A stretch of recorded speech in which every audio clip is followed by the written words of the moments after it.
I'm Ashley. And so we're both nurses, and we just felt like it was really important to talk about what it's like for Black women in healthcare, like working as healthcare professionals. And we wanted to also talk about what it's like seeing how Black women, Black people, but specifically Black women are treated in healthcare. That's just going to be today's episode. Today we're going to talk about, we can start talking about like just how Black women are treated like after childbirth. Oh, childbirth specifically. I feel like that, you could talk about that for years, for days. Well, I never really worked on a like labor and delivery unit, so I don't know like. You want to talk about how you were treated?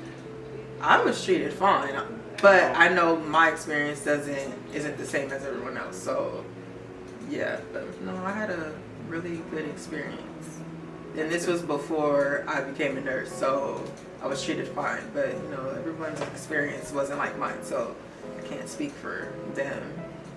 Well, what about like just in general, like women in healthcare, like Black women? How do you feel like they're treated? Oh, they're not treated well at all. It's a lot of like instances. I feel like they're not treated like they're supposed to be. I can speak from that aspect. Yeah. Okay. I don't know. There's like so many. I know for me, like what I noticed is that when it comes to interacting with the doctors, I feel like, or you know what? I started working in the ED. Okay.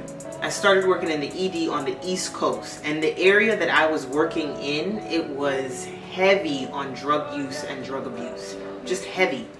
Everybody that came in there, the assumption was always that they were high off of something or they were overdosing off of something. Or they were faking their symptoms. But, well, wait, faking their symptoms, but they would more than likely assume that Black people were faking their symptoms more so than white people. And I was like, okay, well, both of these people are coming in here for the same thing. Why is it easier for you to assume that this African American individual is faking their symptoms and this Caucasian one must really truly be in pain? I feel like it's a difference in care too.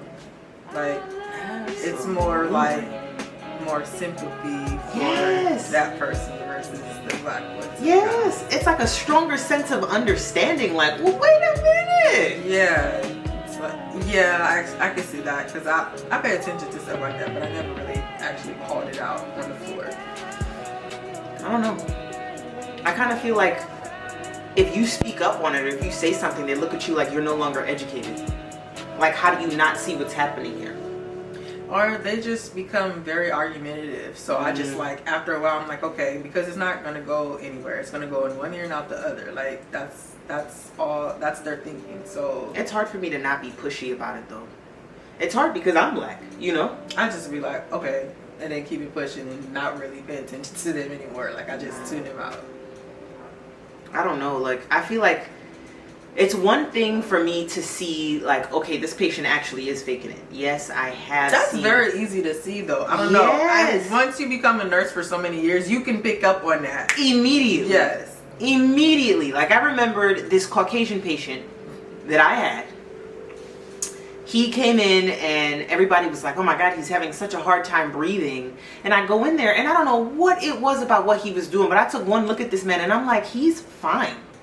Yeah. He's fine. You can tell though, like usually if you're harder breathing, you're gonna use the accessory muscles and you won't be able to talk. Like, it's a difference. Like, you could clearly see they drastic. But I felt like all of the nurses that were surrounding me, white, were all like, oh my God, did you see that? Oh my God. I was like, bitch.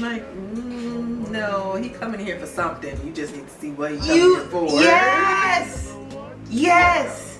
And I feel like the minute I say something, like I did say something, and I felt like when I said something to the nurse, I was like, bruh, he's not having a hard time breathing. Like, the minute you tell him he might be able to go home, I guarantee he's about to go into respiratory distress. So I come onto the night shift and I'm getting a report and she was like, yeah, we almost had to intubate him today. And I looked at her like, you almost had to what? No, did you check his O2 stat? Because that would not be lying. Yes. I was like, how did that happen? She was like, it's just the way he started breathing. I was like, No, and the report I got from the respiratory therapist, much different. So she comes up to me, and because all the respiratory therapists do all of the respiratory meds. Yes, right. It wasn't like that on the East Coast. Like, we give the treatments, and then when I was working at the ED, we got the ABGs. Like, it's so different. Anyways, so she was like, first of all, he's fine. Like, it's their specialty. She was like, there's nothing wrong with him. I don't know why everybody's making such a big deal out of this. I don't understand why they keep calling me up here for this man. Like, I have much more emergency patients. I'm like, girl, you are preaching to the choir. It gets so frustrating when I work amongst a series of, I guess, melanin lacking patient, like nurses, and it's just, they look at you like you're so strange when you're like, yo, my guy is fine. Like, y'all could have been sent this man home. They be questioning, honestly, as I don't know, like working in healthcare, I feel like they question a lot of like my decisions. Yes. I don't know, like for me, it was one time I was working at urgent care, and this patient, this was when COVID was it wasn't that bad at the time. It was like when stuff started to open up. I seen on the little thing, it said that she was having shortness of breath, and she had just had surgery like a couple days before, and I'm like, oh, okay, I don't think I should room this patient because these symptoms don't look good. We're gonna have to send her to the ER. And I'm like, I'm not about to room her. I'll just go ask the doctor, can we just send her to the ER? Because yeah, it don't make sense to see her and room her and do all that just for her to get sent out. So the nurse looked at me, my co-worker, she snatched the chart out of my hand. I'll just do it. I'll room the patient. I said, all right, you can waste your time. She had, and mind you, she had gastric bypass surgery, so she was more heavy set. So the dad was like, okay, I'm gonna get her out the car. Do you have a wheelchair? And I'm like, I don't think she's gonna be able to fit in the wheelchair. She was bigger, so they needed a gurney to bring her in there. They got to the room. 2 seconds after she closed the door, she had the little bottom machine. She came out, oh, she sat in at 88. Oh, really? I told you. Look at how much time we wasted. I said, this is an urgent care. We can't do nothing. She just had surgery. We can't do nothing. She's having shortness of breath after surgery. That tells you right then and there, this is not something we can do. So why waste your time even doing all of this? And then had her daddy go to the car and come back and bring her on a gurney. How often do you see patients come in there with a gurney at an urgent care? But you see how much time that was wasted there just because you questioned my knowledge. Like, you questioned me. And the way after that, I promise you, she didn't say nothing to me. Okay, then sit your ass down. She felt stupid as hell, wasting her time. I'm like, I told you not to do that. So now you over here looking stupid. And you snatched that shit out my hand. She snatched it out my head. Oh God! But I need my job. I'm very quick to say something. I'm very quick to say something. That's the problem. I was like, okay, just waste your time, and I said it just like that. You gonna waste your time? 2 seconds later, I said, I'll see you in the hallway when you come out. And what she do? See in the hallway. She sat in the 88. I know she sat in the 88. That's what she did for. Yeah, we don't even have to. Like, this is what I'm saying. This is common sense, though. I'm sorry. This is common sense. That's the problem. There's certain things that we know, like we can see, and you just assume that working amongst other nurses, they can see it too. But common sense is not that common, and unfortunately, that was very much common though. Nah, just had for you. Okay. I guess it's hard. I remember now at this point, even though this is a little different because I was a preceptor, a preceptee. I was being precepted, and I was still working in the emergency department. My first job. I don't know who told me to do that. So that's not bad. No, it was a lot. It was a lot. It was a lot.